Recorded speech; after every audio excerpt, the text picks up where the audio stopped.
에스더의 용기, 민족을 구한 아름다운 왕후. 옛날 아주 먼 페르시아 나라에 에스더라는 아름답고 마음씨 착한 왕후가 살고 있었어요. 에스더는 부모님을 일찍 여의었지만 사촌 오빠인 모르드게의 보살핌 속에서 지혜롭게 자라났답니다. 에스더가 왕궁에서 왕후로 지내는 동안에도 모르드게는 늘 대궐문 앞에서 에스더를 걱정하며 그녀를 지켜봐 주었어요. 그러던 어느 날 나라에 큰 위기가 찾아왔어요. 나쁜 신하 하만이 유다 민족을 모두 없애려는 무서운 계획을 세운 거예요. 이 소식을 들은 모르드게는 너무나 슬퍼하며 거친 베옷을 입고 대궐문 앞에서 엉엉 울었어요. 에스더야, 우리 민족이 위험에 처했단다. 제발 왕에게 가서 우리를 도와달라고 말해주렴. 모르드게의 소식을 전해 들은 에스더는 덜컥 겁이 났어요. 당시 페르시아 법으로는 왕이 먼저 부르지 않았는데 왕 앞에 나아갔다가는 큰 벌을 받을 수도 있었거든요. 오빠, 왕이 저를 부르지 않으신 지 벌써 한 달이나 되었어요. 제가 그냥 갔다가 왕이 금호를 내밀지 않으시면 저는 죽을지도 몰라요. 에스더는 걱정스러운 마음으로 대답했어요. 그러자 모르드게가 에스더에게 다시 메시지를 보냈어요. 에스더야, 네가 왕후가 된 것이 바로 이때를 위함인지 누가 알겠느냐? 네가 용기를 내지 않으면 우리 민족은 모두 사라질 거야. 에스더는 이 말을 듣고 깊이 깨달았어요. 그리고 결심했지요. 그래, 하나님이 나를 도우실 거야. 내가 죽게 되더라도 우리 민족을 위해 나아가겠어.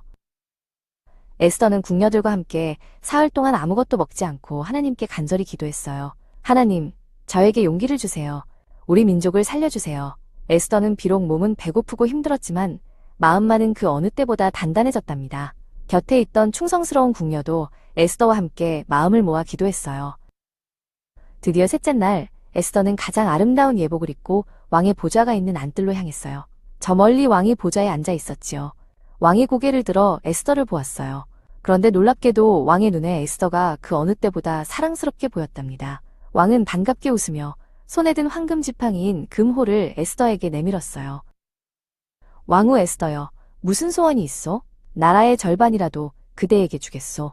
왕의 다정한 말에 에스더는 지혜롭게 대답했어요. 왕이시여, 괜찮으시다면 제가 준비한 잔치에 하만과 함께 와주세요. 에스더는 왕과 하만을 초대해 정성껏 준비한 음식을 대접하며 두 번째 잔치를 약속했어요. 그날 밤 이상하게도 왕은 잠이 오지 않았어요. 여봐라, 궁중일기를 가져와서 읽어다오. 왕은 심심함을 달래려 기록을 읽게 되었지요. 그러다 우연히 예전에 모르드게가 왕을 해치려던 나쁜 사람들의 음모를 알려서 왕의 목숨을 구했다는 내용을 발견하게 되었어요. 왕은 깜짝 놀랐지요. 아니, 모르드게에게 아무런 상도 주지 않았단 말이냐. 다음 날 아침 일찍 왕은 하만을 불렀어요. 왕이 존귀하게 여기는 사람에게는 어떻게 해주면 좋겠느냐. 하만은 자기를 말하는 줄 알고 왕의 옷을 입히고 왕의 말을 태워 성 안을 돌게 하자고 했어요. 그러자 왕이 말했어요. 좋구나. 당장 가서 모르드게에게 그렇게 하도록 하여라. 하만은 분하고 억울했지만 왕의 명령대로 모르드게를 정중히 모셔야만 했어요. 드디어 두 번째 잔치날, 왕이 다시 에스더에게 소원을 물었어요. 에스더는 눈물을 흘리며 말했지요. 왕이시여, 저와 제 민족을 살려주세요. 저기 있는 하만이 우리 민족을 모두 죽이려 합니다. 깜짝 놀란 왕은 크게 화를 내며 하만을 벌주고 유다 민족을 괴롭히지 못하게 명령했어요. 에스더의 용기 덕분에 유다 민족은 모두 목숨을 구할 수 있었어요. 슬픔은 기쁨으로 바뀌었고 사람들은 춤을 추며 하나님께 감사드렸답니다. 에스더는 모르드게와 함께 기쁨을 나누었어요. 오빠, 하나님이 우리 기도를 들어주셨어요. 모르드게도 에스더를 대견해하며 활짝 웃어주었지요. 왕은 모르드게를 높은 관직에 임명하고 에스더 왕후를 더욱 사랑하며 아껴주었어요. 유다 사람들은 이 구원의 날을 기념하여 불임절이라는 즐거운 명절을 만들어 대대로 지키게 되었답니다. 작은 용기가 기적을 만든 거예요. 하나님의 보이지 않는 손길이 에스더와 그녀의 민족을 안전하게 지켜주셨답니다.